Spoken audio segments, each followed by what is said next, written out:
Welcome to The Explainer. Today, we are diving deep into ISA 300. This is the master blueprint, really, the playbook for planning a financial audit. We're going to break down how auditors get ready for what is, let's be honest, one of the most complex professional tasks you can imagine. So just picture this for a second.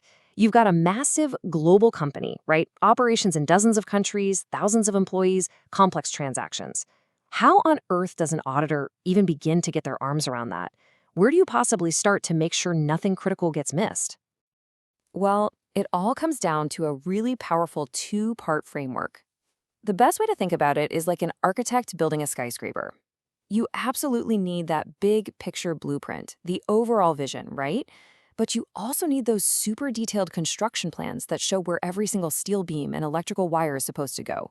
In the world of auditing, those two things are the strategy and the plan. Okay, so let's get into it, starting with that high-level blueprint, the overall audit strategy. This is where the auditor takes a big step back and gets that 30,000-foot view of the entire project. So what does the standard itself say? Well, ISA 300 tells us the strategy's main job is to define the what and the why of the audit. It sets the scope, how big is this thing going to be, the timing, what are our deadlines, and the overall direction. And what's really crucial here is that it acts as the guide for everything that comes next. And this really breaks down the big questions the strategy has to answer. What kind of company are we even looking at? Is it in a really specialized industry? When do we have to report our findings? Where should we focus our energy? Maybe on some high-risk areas we spotted early on? And maybe most importantly, who do we need on the team and what kind of resources are they going to need to get the job done right? All right, so now let's see how this all connects. We go from that high-level strategy, that big picture, and we zoom way into the detailed schematics. And that is the audit plan. This is where the vision gets turned into an actual to-do list. You can see right away the plan is way more granular than the strategy. You should think of it as the how-to guide. It takes all that broad direction from the strategy and translates it into very specific, concrete actions for every single person on the audit team.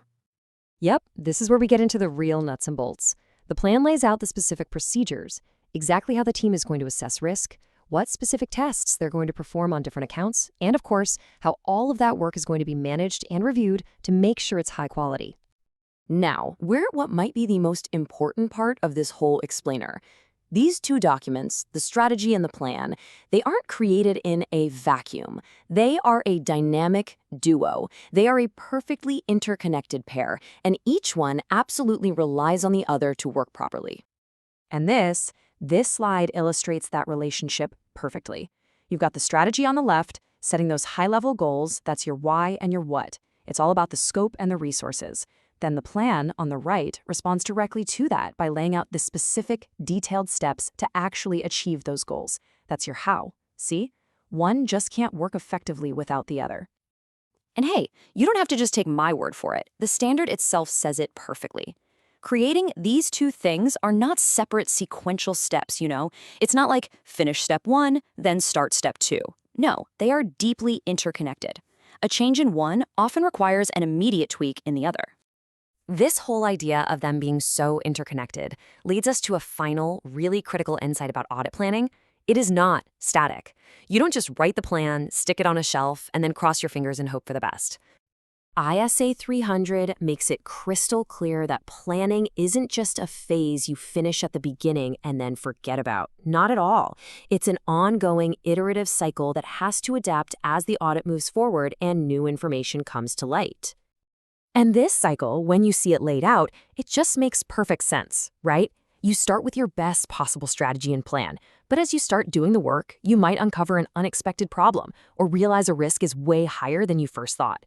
That new evidence then feeds right back into the process, and it forces you to revise both the high-level strategy and the detailed plan. It's a living, breathing process. So why does all this matter? Why go to all the trouble of creating these two distinct yet related documents? Well, getting this process right delivers some major benefits, at least 6 of them according to ISA 300. Let's take a look at what they are. Ultimately, this whole structured, two-tiered approach is what makes a high-quality, efficient audit possible. It forces the team to focus on what's truly important, to catch and solve problems early on before they snowball into huge issues, and to use their most valuable resources, their people and their time, as effectively as they possibly can. So, I think the key takeaway from all of this, from ISA 300, is that neither the big picture vision nor the nitty gritty details are enough on their own. Success in any complex project, whether it's a global audit, starting a new business, or, hey, even just achieving your own personal goals, it almost always requires both a clear strategy and a detailed plan to make it a reality.